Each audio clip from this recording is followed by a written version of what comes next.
we already adjourned or convened the meeting. The Board of Education then adjourned to go into executive session, so we're going to pick up where we left off. And tonight, we are really thrilled to continue our Salute to Excellence series, where we celebrate some of the many successes that happen in the halls of the schools every single day. And tonight, we have with us the Wilton Madrigals, who are a cherished tradition at Wilton High School and within the community. I know I've been really looking forward to them coming in. So here they are. Great.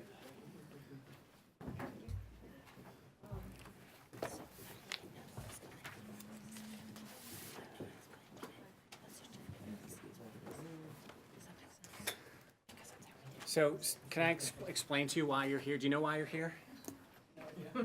Yes? You're here because you're awesome. So let's begin there. But earlier this year, the Board of Education adopted a new ritual, and they call it Salute to Excellence. And so it's an opportunity at the board level to showcase some of the really exceptional student work and student performance that goes on every single day in our schools. So you guys, we started with a group of third graders. So you guys are the board's second Salute to Excellence. And you're here because of your reputation and the quality of your performance. So we want to thank you. Thank you. Yeah. So we'll sing first, and I'll just say a quick word or two, just basically to thank you all for inviting us to come tonight. And this song is dedicated to our very own Dr. Smith. I remember still the orientation. So Nice. he shared a secret of his about some of the music that he and his daughters liked. So I kept it in my mind. So.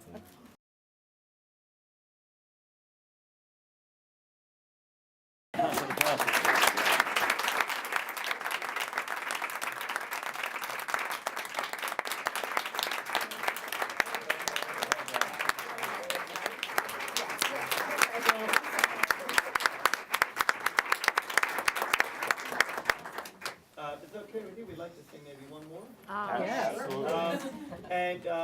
Very quickly, what you're seeing is this is an a cappella group, thus no instruments, and actually the drums that you heard were produced by our friend Evan over here.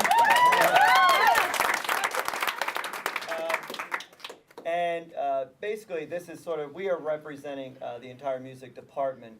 When Dr. Smith invited us and he told us about what you were doing, I just wanted to have an opportunity to represent the whole department. I thought, well, this is easy because we can travel light and quickly if there's a small group of us. So I just want to say a couple things that we've been doing. I wrote it down so I wouldn't be too long because I can blab.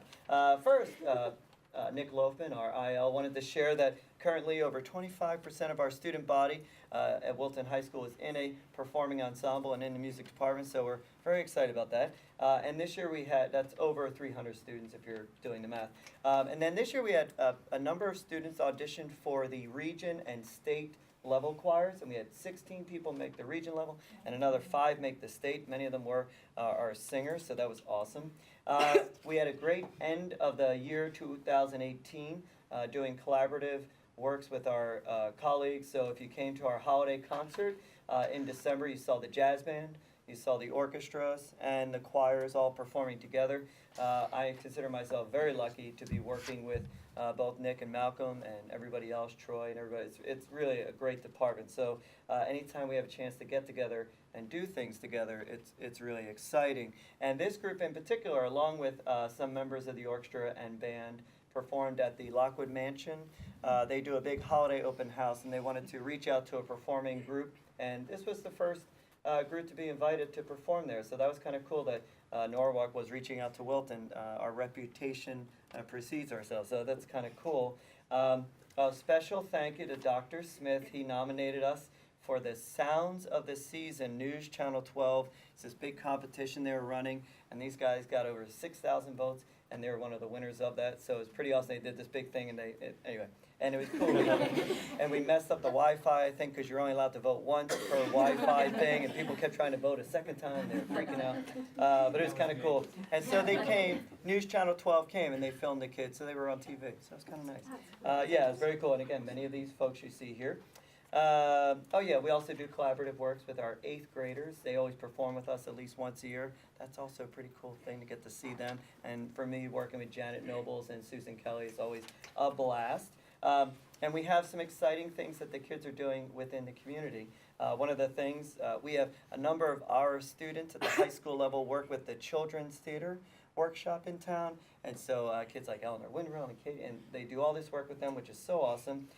Members of the band and orchestra perform with Greater Bridgeport Youth Orchestra, Norwalk Youth Symphony, and there's a newly formed jazz group in the Fairfield County that they're working with. The Wind Ensemble was part of a group of like 20 schools that commissioned a work, and they'll be premiering a brand new Wind Ensemble work this spring, and possibly we'll take it to Philadelphia for our adjudication. So Nick wanted to share that. And our choirs, somebody reached out to me, and they invited us to perform at Carnegie Hall. So we're going to do that, performing with Poly Cal University and a Bach Vancouver choir, or Vancouver Bach choir. That'll be in May, and we're going to be performing masterworks by Mozart and Haydn. And it's a really great opportunity. We just have to get ourselves there and back. And they're even giving discounted tickets for the parents and families to come see the kids perform. But it's one of those you don't have to pay to go, because sometimes, you know, the saying was, how do you get to Carnegie? Practice, practice, practice, right? Well, sometimes Carnegie reaches out, and the way to get there is you got to pay a lot of money. So I wasn't about to do that. So this is not that. This is a really unique thing, because these outside groups come in, and when basically if they know you're a really good group, they reach out and they ask you to join them, so it can help supplement the choir so that it's, you know, loud enough to sing over a big professional orchestra. So that's really exciting. We're going to be taking the madrigals, the men's choir, and the women's choir to do that. So about 65, 70 students will go down there. So it's really cool, and we're very excited about that. So sorry to blab so long. I tried to talk really fast so you couldn't understand anything, and I got it over with quickly. But we would like to sing one of our favorites from this year, and it was well received. So we're going to sing Hallelujah.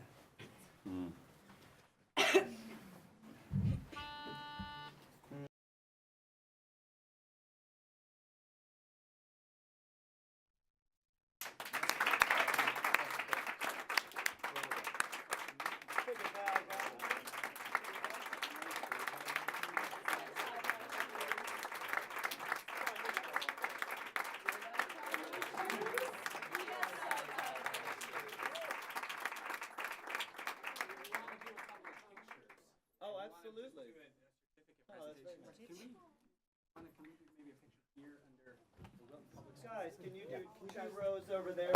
Boys behind the girls. So make 2 rows back there so we can kind of fit into that. You guys are so awesome. Thank you so much. You know, try to measure that on a standardized test. Yeah. Right? So thank you so much. Thank you. Thank you. Here, come on, crowd in. Are you second generation Madrigal? Correct. All right, so, Are you guys like singing? right, did everybody hear that? Sophomore. There's only a few. Yeah, I think there's 4 Davis. So Davis is second generation Madrigal. Woo!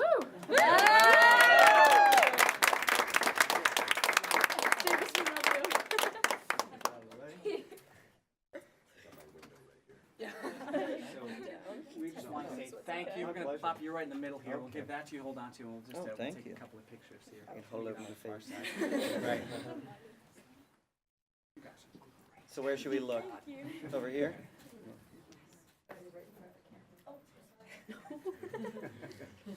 right in front of the camera.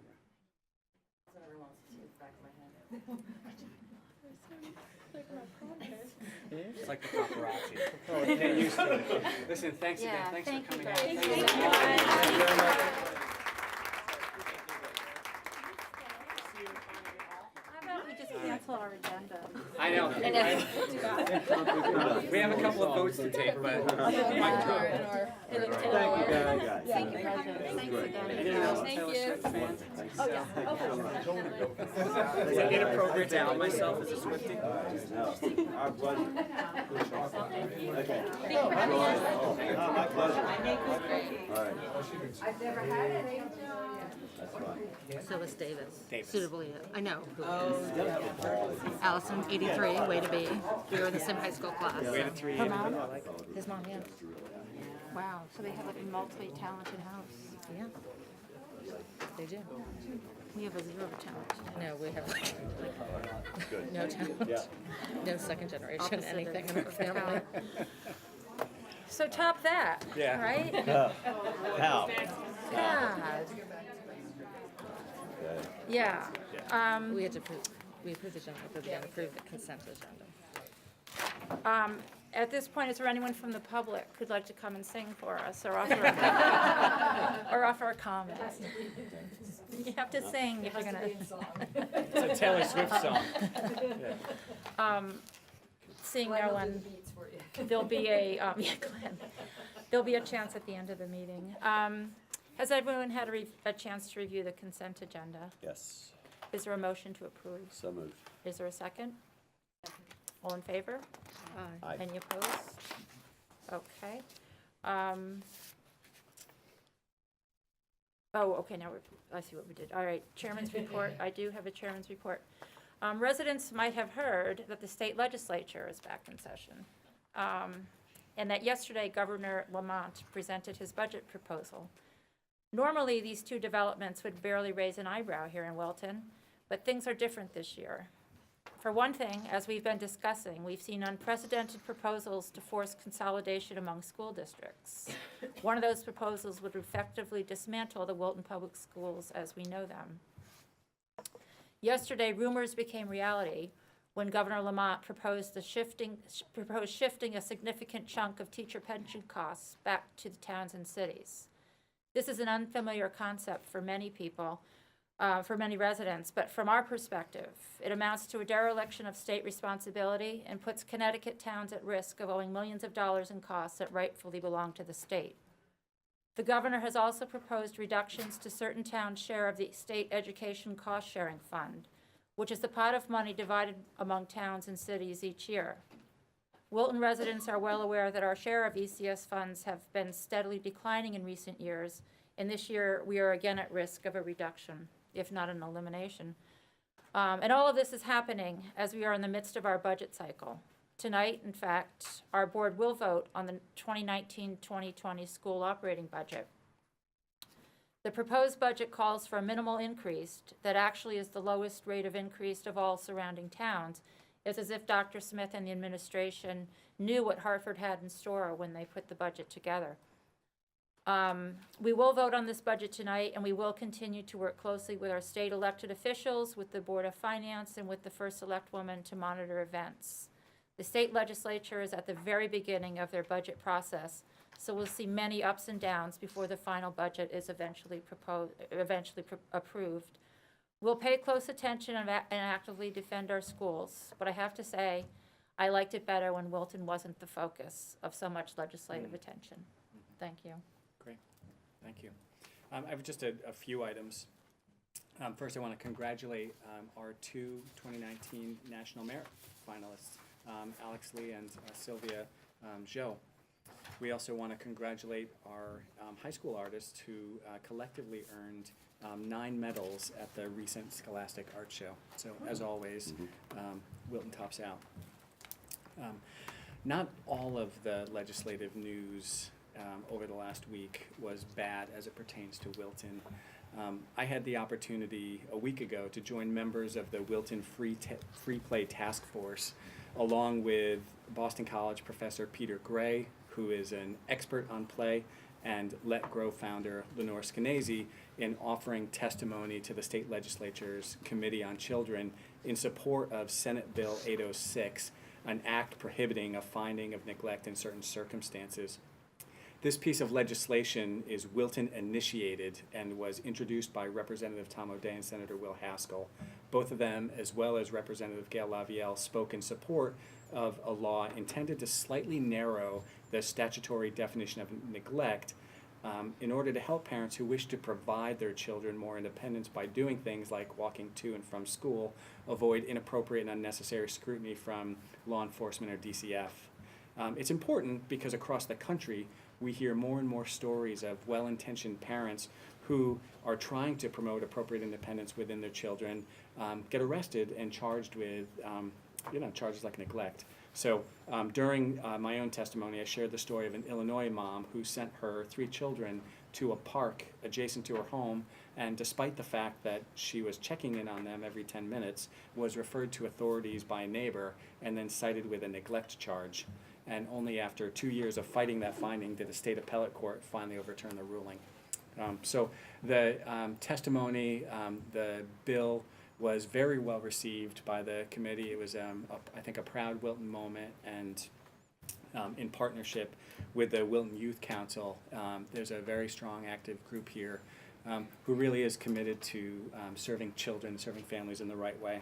So I was very happy to be there, and that was probably one of the few bright spots of this legislative session.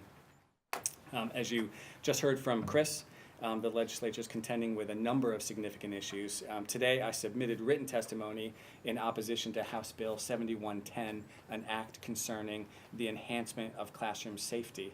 Don't be fooled by the name. I'll also be attending upcoming appropriations and education committee hearings to advocate for our schools. It looks like we'll spend some time in Hartford probably on the 1st of March, and then again on the 6th of March. So stay tuned. When it comes to the pieces of legislation surrounding Governor Lamont's budget recommendations, and certainly the regionalization bills, we're going to be looking for as many people who are willing and able to write letters or offer testimony in person. Right, we just got word that the regionalization hearing is scheduled for next Friday, which is March 1st, right? Yeah, so it's coming up, it's coming quick. That bill's gonna move.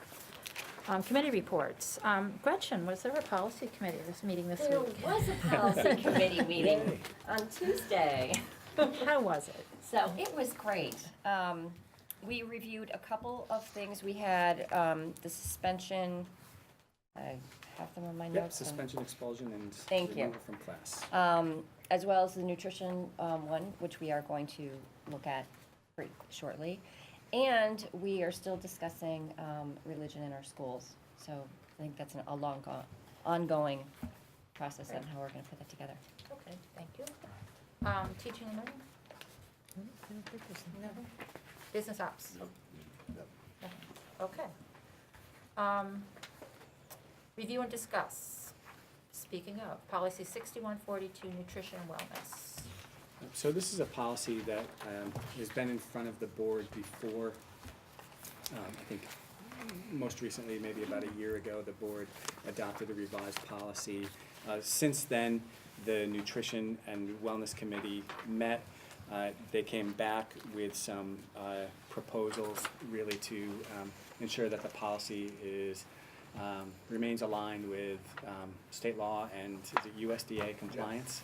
So do you want to just kind of give us the 2 touch points? Sure, it's just to make sure that there's somebody in charge of the whole effort, and I guess that's gonna be me. And to make, yes. Congratulations. And, Second. and then the second thing is to make sure that the public is well informed of our efforts to improve nutrition and nutrition education.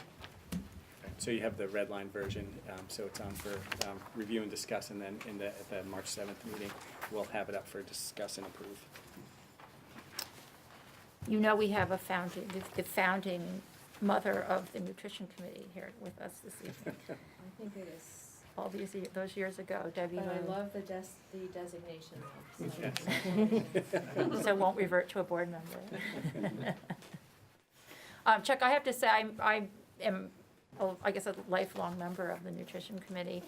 And I just give you so much appreciation for what you've done with that. It's just this great group of people who are really passionate about this, and under your leadership, Well, I think are it's a really on partnership track. between both of us. We've been very helpful. well, I don't know about that. I'm like the anti-nutrition person. It's like, whatever Chris did today, let's do the opposite. But no, it's Like, listen to what you say, not what you do, right?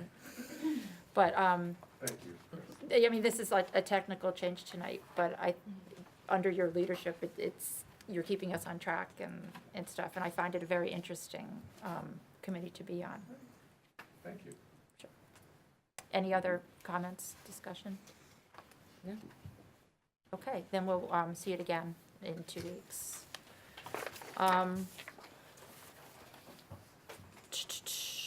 Financial report. First, I'd just like to apologize that I had a cover letter and did not bring it over tonight to hand it out, so I'll just summarize it, but you'll have a cover letter going forward. You'll see that there are some savings and some over expenditures on some of these line items. And typically, I've been putting them where we come to budget, because we are gonna do budget transfers to make sure that we cover everything, because we have to. I'm showing the differences of where they're gonna stand out right now, but there will be budget transfers as we get closer to the end of the year, that we need to cover these expenditures as they come in. Right now, there's enough budget line in them, but they will start to show no differences, because we're gonna be covering it with budget transfers to make sure that we're in compliance. So, as you can tell with the salaries, the main one for the classroom teachers, we had budgeted that we would have about a $400,000 savings. Right now, we went by person, and between, you know, people leaving and other people coming on at different salary levels, plus people that have gone out, there has been some savings. We've been very fortunate that it's actually coming into what we budgeted right now, so we're on target with those. Some of the other items down here, because they're not set that this person gets X amount every week, these other items can move. So overtime, things like that, those items can move, so they are brought to budget right now until we probably get to March or so. Then we'll be able to say for the rest of the year, what do we really think we're going to have? So some of these other numbers may move. On the benefit sides, as you know, going through the budget, we talked about where the OPEB number has come down, which is your post-employment benefits. The ARC on that has come down. The pension has come down. We have some savings in medical. We went through the FICA again, saying, here's the people that do pay into FICA. This is where we think we're gonna be at the end of the year, so we should have a savings of about 17,000 in that line. So some of these numbers will, like I said, those savings will get transferred somewhere else to cover the overages. We have, continuing on the employee benefits, tuition reimbursement to our staff members. We had more people sign up for classes and take additional classes than we had budgeted for, so we'll probably have an overage there. But again, we'll get that covered. Under utilities, telephone, we've had some other additional lines that had to be in, and lines that needed to upgrade, elevator things like that needed from a security level to get those those lines in. And the end of the phone lease is actually partial in there. That's why there's an overage. Light and power, although we've hit, if you've looked at the history of the electricity, because everyone's going, we've done the solar, why isn't it coming down? We've hit that third year of savings. So we've hit where we, with the 3 years it was going down. Now we've hit that plateau, and with the carrier, where Chris Birdie may have brought this up, our current carrier is no longer our current carrier to get the electricity off. So we're going out to market, but we have a different one right now, which is costing us more money in doing that carrying on it. So he's doing a complete analysis of all the different usages, where it is, but we'll be over in that category. Leases, the category on leases, the difference of that 37,000 going through when the budget was submitted last year, the interest rate that we used as the estimate for the capital lease that we go out for computers and the iPads and all the different things, the interest was actually slightly higher when it was actually set, because we don't know that interest rate until probably June when we finalize the document. So that was slightly higher when that came in. We have a couple other smaller ones. And then on the other purchase services, so the public special education side, that's a revenue line item for us, and that's the fees that's pre-K. We had, as you've known in discussions, January becomes that time frame where we have more kids that are aging in. So you have more kids coming in that are the typical kids, and you have the peers that they're matching up. So we have an increase in that side. On top of that, we'll have an increase in the fees that we're charging. So we have an additional, that's where we are with student by student. We know exactly who's paying us and what those numbers are going to be for the end of the year. The private tuition right now, we're showing an overage of 1.3. That's where we put the excess cost for now, and I know Debbie, this was a question for you. The excess cost, as you know, it's all different line items, so it's very hard to identify right away what those line items are gonna be, because you're pulling them from different line items, so we are putting it on this one line item right now. This is where we think we're going to be, over, which is appropriate, because you don't budget for that excess cost. I put this line in here to make it easier to view, because typically what we do is at the end, you'll come to the end of the budget right now, and you would see a loss of 1.4. And that's actually, if someone's seeing it going, what is that? We're losing money. I thought it would better now to show that line in there so it's not skewed. That revenue sits on the town side. And I shouldn't say revenue, it's a grant, it's the excess cost grant. Andrea and her staff have submitted the first report up there, so I went onto the website to show, they don't cover obviously 100%. So they come in with their first number and then it changes, so we'll be keeping an eye on that number there. And that's really it right now, as we get through the, like I said, March to me is gonna be that timeline of looking, we've only got a couple of months left in the year, what is left in the year that needs to be purchased, and to make sure we're covering while we're watching any of the expenditures if anything changes in that time. Great. Questions? Thank you very much. Moving on to action items. Discuss and approve visiting nurses fiscal 20 budget proposal. This is the first time, I believe, this has come in front of you. So what we're doing is, this is on the town side of the budget, the visiting nurses. And there's three or four components of it. There's the public school nursing that they come out for. There's the public, and there's the public health side as well. So on the school side of things, we're looking for the board to approve the school side services on it, because the town really, they don't know, because the nurses aren't coming out to their entities or things like that. And then on the public nursing, health nursing, that's actually gonna stay as an approval process on the town side through the health department. So that's approximately, if you see on these, sorry if it's too small, on this one here, it gives you the 900,000, the big one. So the top part is the school nursing, that's 663. The second one is the 127, which is the health department. And then down below, I should wait till everybody gets to that page. So the page that has 913 on the top, yeah. It's probably the best overall. Yeah. So the 663 goes into the school budget? No, it's on the town budget. Okay. But the Board of Selectmen is asking if the Board of Ed can approve that portion, because it's really not a town function, because it's all the nurses that come into the schools and all the services that they need. Okay. So it's the budget is on that side. The second part that I was talking about was the public health nursing. That's a town-wide base, so our health department is overseeing that now. We didn't really have an oversight of this, and that's what we want to make sure we have an appropriate oversight. The third main cost of that is their administrative costs of their building and everything they have, so that gets split. They also have another portion of it, and it's the private schools. So we do Our Lady of Fatima and, Sorry. thank you, yes. That's a portion too, and that's in one of them. Let me just make sure I have that one out. Wait, that's 35,000. 32,000. Yeah, thank you. There it is, 32. So that's for the private schools. So how this works is we actually get a bill for the private schools. It delineates out the days that someone came out to the schools, who it was, and the cost for us, and we pay that, we get that one out. With the larger one, the 913, the budget is set at that, and we pay it 1/12 every month. So it's not a billing. So they put together how many nurses, the cost of those nurses, their whole cost of it, and then they don't bill us for every trip, they bill us for saying this is who they are. And we have a full, we take 1/12 of that and bill that out, we pay them every month. So we're looking for just the Board of Ed portion to say that you're okay with these services. And then we'll bring it forward to the Board of Selectmen.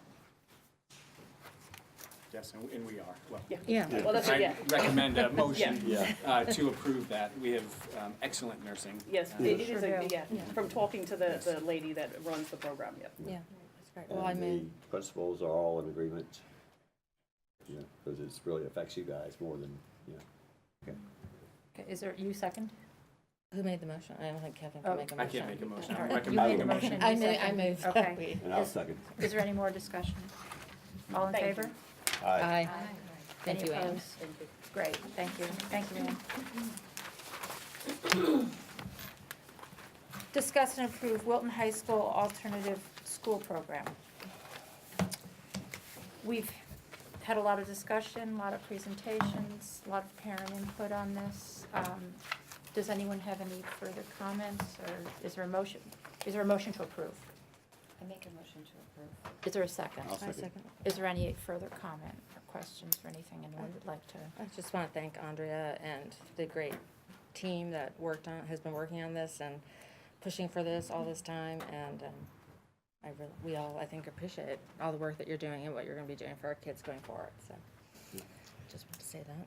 Yeah, and I would second that. I think that there are probably still a lot of questions in a lot of minds, but until you put the stake in the ground and say we're going to do it, okay, and you begin to really move forward on it, you're not going to deal with those issues. So I think it's time. If we're going to do it and start it next year, we've got to get busy. Right. And I wholeheartedly support it. I think it's, very necessary. Anyone else? I had some comments. Sure. This is something, and I don't mean to go against the group, but I have wrestled with this a lot. Not the demonstrated need. I think the special ed numbers speak for themselves, the school climate, some of the surveys, testimonies from students, anecdotal stories, national press, the whole thing about anxiety and social emotional concerns, and the sort of vulnerability and fragility of some of our students. So I never questioned the need. You heard me ask some questions around the design of the program. Was the rigor there? Was it more than just a comfortable, safe place to be? Were we ready? And then a huge thing, and we do have to talk, or I have to talk about a little bit, is the cost. It is a lot of additional staffing. It's recurring. It's going to be a budget. It's going to be built into our budget. This year is a great time to do it because it's a good year with the health benefit savings. But it's going to impact as we move forward. So I listened to all the answers, and I'm just going da-da-da-da-da-da-da. So here's what I came out with, is that for the design piece, when I asked the questions about rigor, and a lot of us did, I was really struck with the awareness and the impetus to do that in this program. So there was I'm going to do that. And it wasn't like, oh, we'll get to it, or we'll figure it out. There's been some real thought behind it, and it may not be a traditional curriculum. In many ways, scope and sequence kind of goes away. And that's okay, because I trust the quality of the staff, that there's an understanding about what pushing kids looks like academically and what high standards are. And then when I asked the question about, remember, we don't want to sort of, I've seen alternative schools that everybody feels okay about going to, but then as soon as you leave, then, and I think it was Andrea who said we don't want kids in a bubble. And so that made me feel like much more enthusiastic about the program. And not only that, but you had some specific strategies, and also knowing where the boundaries are, because we're not a private psychiatric institution. So it was really important to me that we understood where that, because some people, they come in and they just, the white knight, and I'm going to just take the kids under my arms, I'm going to mother them to death, which is a great impulse, but not necessarily an educational one or an appropriate one. And sometimes you get into areas that are not appropriate. And so I got a good sense, and I know the staff, in terms of understanding those boundaries. I had hoped that it could be a shared service program. So I was like, but that I just have to give up on. And I certainly understand the need to, and the desire to keep kids in town. And there's also a wonderful synergy about being so close to the high school. So if there does need to be morning here, afternoon here, or this class, or after school, whatever, that there's a lot of things that work on that level. And then I think we asked a lot about the clarity of the profile of the kids. Because it's one thing to build a program where you say this is going to satisfy these needs, and then we're going to take everybody because they want to go or they need to go, but I have other needs. Mm-hmm. So I know you sort of wrestled with that a little bit, and I know it'll be a work in progress, but I felt better that you sort of had a pretty good handle on the profile of students that you want to serve. And then, when I heard the students and the parents, it is rare that a Board of Ed hears good news or hears people saying, could you do this, instead of don't do that. And so those testimonies went a long way, that you have reached out to either the parents and the kids, and so they know about it, and they're anticipating it with a lot of enthusiasm. So that left me with the cost, and we talked a lot about, or Andrea talked a lot about cost avoidance, and, you know, these kids can be served closer to home, avoid perhaps, hopefully, more outplacements, and that goes a long way. But I know some people on the financial side, and rightfully so, should be concerned about the level of staffing that's being added. But then I went back and I looked at the, in our business ops meeting, we've done some comparative data about staffing levels. And we look at administrative staff, we looked at special ed staff, we looked at teaching staff, yada, yada, yada. So with the addition of these people, we are still in the middle to low end of the DIRC. So I thought that was great. And then I looked at my favorite chart from Ann, is all the staffing where, you know, you account for all the staffing in all these different categories, and you went back 5 years, so I appreciate that. And we still have fewer staff in most of those categories than we did 5 years ago. So I just think that, you know, this program fits, in addition to, and most importantly, of course, serving the needs of the kids. So I just wanted to thank everybody for working so diligently and coming back and answering all our questions. And I know we asked a lot of questions, but it is a huge program. It's a huge undertaking. It's going to have a big impact on kids. We have lofty goals for that. And it's going to cost a fair amount of money. So I think it's great that you've given us the time to think about it and work on it. And the readiness piece, as Glenn has said, you know, you got to just kind of move forward and do it. What I am hoping is that we will hear regular updates and some pretty honest assessment about how it's going. I don't expect it to be all smooth sailing, and that's all right. I think we need to hear some about how it's growing, and if there's some pains along the way, that's okay. So anyway, I've come on the side, obviously, of supporting the program, so I'm happy to do that, and I think it's going to be great. So thank you. Thank you. Anyone else? Any comments? Yeah. I think Debbie's comments just sort of echo that we've really been on a journey with this proposal. I think, you know, a year ago, if you had said that we were going to have this amazing proposal before us, I don't think any of us would have thought it, but Andrea, you just took it and you ran with it, and the staff has just been so wonderful bringing this around, and so thank you very much. If I could just say, you know, we appreciate all of us who've been kind of digging in on this and thinking about what we needed here, and your questions have really pushed us in all of our thinking. So we know that the bulk of our work lies ahead. So tonight is just the beginning for us to really put this, to take an idea and make it a reality. And we're excited about that work. And we look forward to coming back and sharing both the victories and the struggles, because I agree with you that this will not be a straight line. Creating something where it doesn't currently exist is an exciting prospect, but it's got its challenges. So we're excited about that. We appreciate your questions. Your questions help our thinking. And so we look forward to bringing back to you not only those of us, the staff who's with us, but our advisory council of parents and kids, and hopefully the kids will be able to come back and say that that this idea has done a service for a group of kids who really need the help. So, I just, one other thing, I mean, I'm sure you won't be, but to say that if you get to a situation where you need to come back to us for help, okay, don't be shy about it, okay?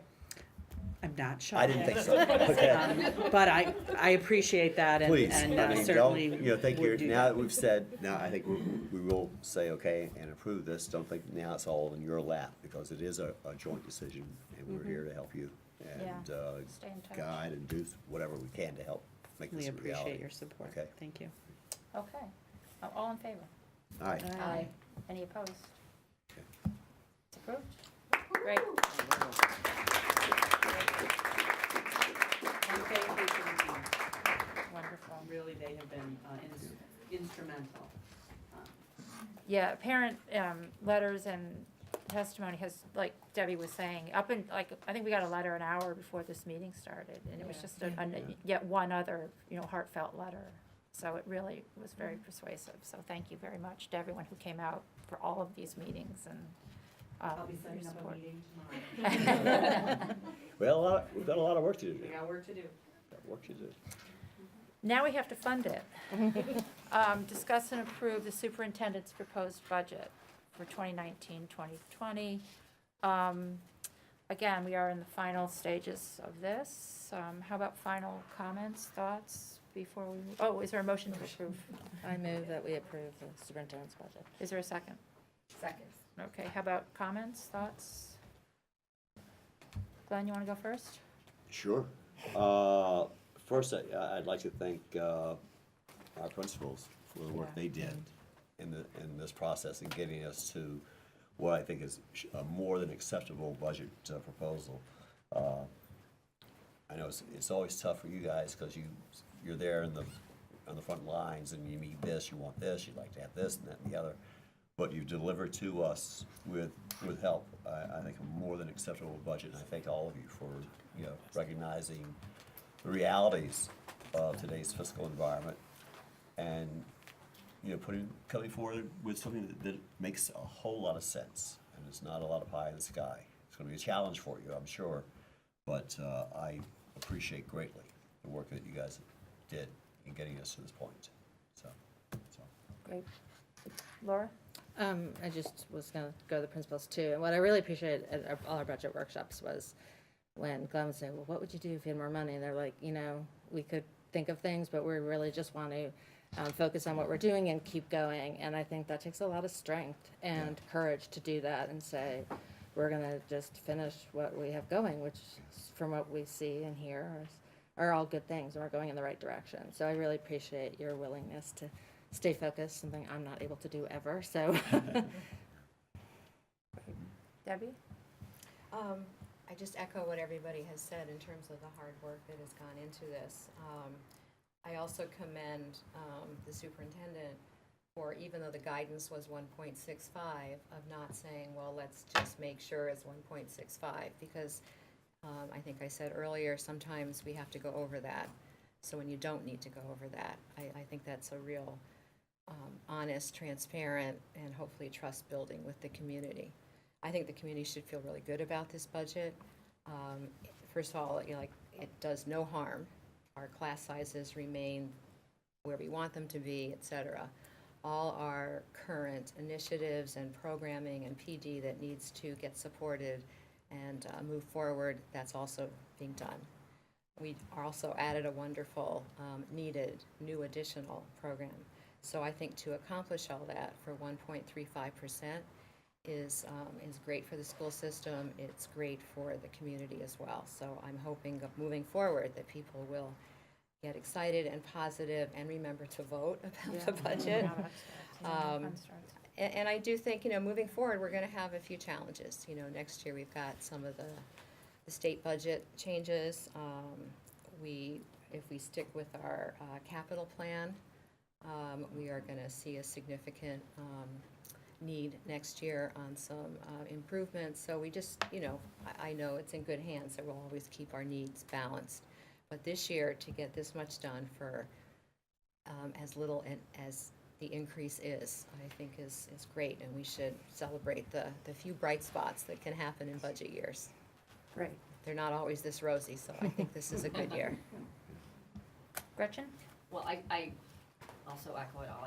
I think that was really what I was so happy about, was the fact that the principals and Dr. Smith really worked on these budgets, and we came in below what the recommended amount was. And it's still a budget that we haven't cut everything out of it, and we've been able to fund a new program on top of it. So thank you all. Great. Lori? Yeah, ditto to everything above. I'm very impressed with the budget because not only does it come under our guidance, and to Deb's point, I think that that was very important to realize that you asked for what you needed. It wasn't inflated just because it could have been. And I think the really impressive thing about it is that it covers all of our contractual obligations. It adds this fabulous new program of the alternative school. And it added, if you recall, several new courses at the high school and elsewhere. So I think it's a very exciting budget. I'm very proud to support it. Thank you. Great. Yeah, and with this budget, coming in such a lean budget, we're gonna vote in a minute, but now begins the hard part of selling it to the community. And as much as we know it's a lean budget, we're still up against a very precarious situation in our town where people will be finding how they're affected by the federal tax reform with the elimination of the state and local deduction, the reevaluation, and the ongoing situation in Hartford that I mentioned previously. So we are gonna be up against quite a few headwinds as we try to sell this. So I guess starting tomorrow, you'll start hearing from us about, get out and vote, get out and vote. But just because it's, Board of Finance was very pleased with our budget. Well, we think they were very pleased with our budget. We came in below Board of Finance guidance. We're not done yet, so still a few more chapters left. So with that, all in favor? Aye. Any opposed? The budget's approved. It is now the Board of Education Board proposed budget. Okay. Is there anyone from the public who would like to come forward and sing us any comments? Seeing no one, is there a motion to adjourn? So moved. Second. Second. All in favor? Aye. All right. Thank you very much. Thank you.